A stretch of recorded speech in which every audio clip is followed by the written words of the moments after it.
بسم اللہ الرحمن الرحیم۔ بڑا بیوقوف کون ہے؟ ایک دفعہ کا ذکر ہے کہ ایک گاؤں میں 3 سادہ لوگ دوست رہتے تھے۔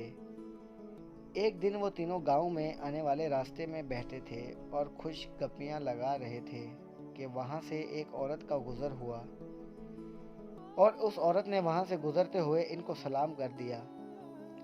ان تینوں میں یہ بحث و تکرار شروع ہو گئی کہ اس عورت نے مجھے سلام کیا ہے۔ تکرار کرتے کرتے ان میں ہاتھا پائی شروع ہو گئی۔ اسی دوران گاؤں کے کچھ لوگ بھی اکٹھے ہو گئے اور ان سے لڑائی کا سبب پوچھا تو انہوں نے کہا کہ ایک عورت یہاں سے گزر کر گئی ہے اور اس نے سلام کیا تھا۔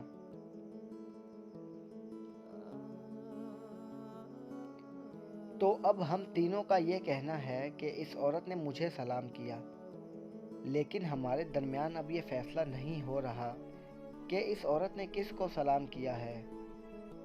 وہاں موجود ایک سمجھدار آدمی نے کہا کہ اس کا تو ایک ہی حل ہے کہ تمہیں اسی عورت سے جا کر پوچھو کہ اس نے کس کو سلام کیا ہے۔ یہ سن کر ان تینوں کے ساتھ گاؤں کے چند لوگ بھی اس جانب بھاگ پڑے جس طرف وہ عورت گئی تھی۔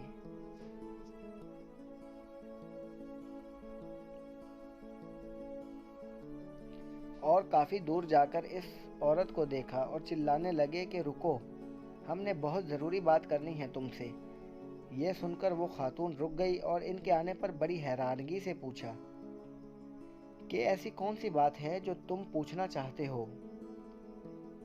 تو ان میں سے ایک بولا کہ ہم تینوں دوست اس جگہ پر بیٹھے تھے کہ تم نے ہمیں سلام کیا تھا، تو بتاؤ کہ تم نے ہم تینوں میں سے کس کو سلام کیا ہے؟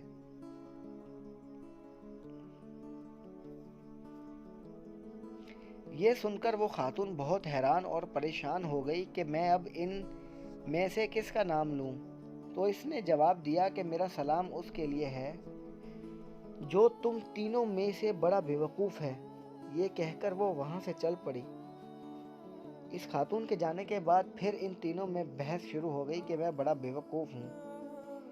یہی بحث کرتے کرتے وہ واپس اسی جگہ پر آ گئے جہاں اور لوگ بھی موجود تھے اور ان کا انتظار کر رہے تھے۔ وہاں پہنچنے پر جب ان دوسرے لوگوں کو پتہ چلا تو ان میں موجود کچھ سمجھدار لوگوں نے فیصلہ کیا کہ تم تینوں اپنی اپنی بیوقوفی کا قصہ سناؤ، تو پھر فیصلہ ہوگا کہ تم میں سے کون بڑا بیوقوف ہے۔ یہ سن کر وہاں موجود تمام لوگوں نے ایک گول دائرہ بنا لیا اور بڑے جوش و خروش سے ان کی بیوقوفیاں سننے کے لیے تیار ہو گئے۔ اب ان تینوں نے اپنی اپنی کہانی شروع کر دی۔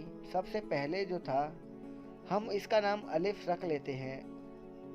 وہ یوں گویا ہوا الف اپنی کہانی سناتے ہوئے بولا کہ میں اپنی والدہ کے ساتھ گاؤں میں زمینوں میں ہی گھر بنا کر رہتے تھے کہ ایک دن وہاں سے ایک نوسر باز شخص کا گزر ہوا جو گھوڑے پر سوار تھا۔ ہمارا گھر دیکھ کر رک گیا اور میری والدہ سے کہنے لگا کہ میں فلاں گاؤں کا زمیندار ہوں اور کسی کام سے آگے جا رہا ہوں۔ تمہارا گھر دیکھ کر یہاں رک گیا کہ کچھ دیر آرام کر لوں اور کچھ کھا پی لوں۔ یہ سن کر میری والدہ نے اس کو بٹھایا اور اس کے کھانے پینے کا بندوبست کرنے لگی۔ اس دوران میری والدہ سے اس شخص نے میرے بارے میں دریافت کیا کہ تم نے ابھی تک اس کی شادی نہیں کی؟ تو میری والدہ نے کہا کہ نہیں، ابھی تک کوئی رشتہ نہیں ملا کیونکہ ہم بہت غریب لوگ ہیں۔ یہ سن کر وہ شخص بولا کہ اماں جی تم فکر مت کرو، ہمارے گاؤں میں ایک ایسا گھر ہے جو تمہارے بیٹے کو رشتہ دے دے گا۔ یہ سن کر میری والدہ بہت خوش ہوئی اور کہنے لگی کہ بس تم جلدی سے ہمیں اسے ملوانے کا بندوبست کرو اور میرے بیٹے کی شادی کروا دو۔ تو اس شخص نے جواب دیا کہ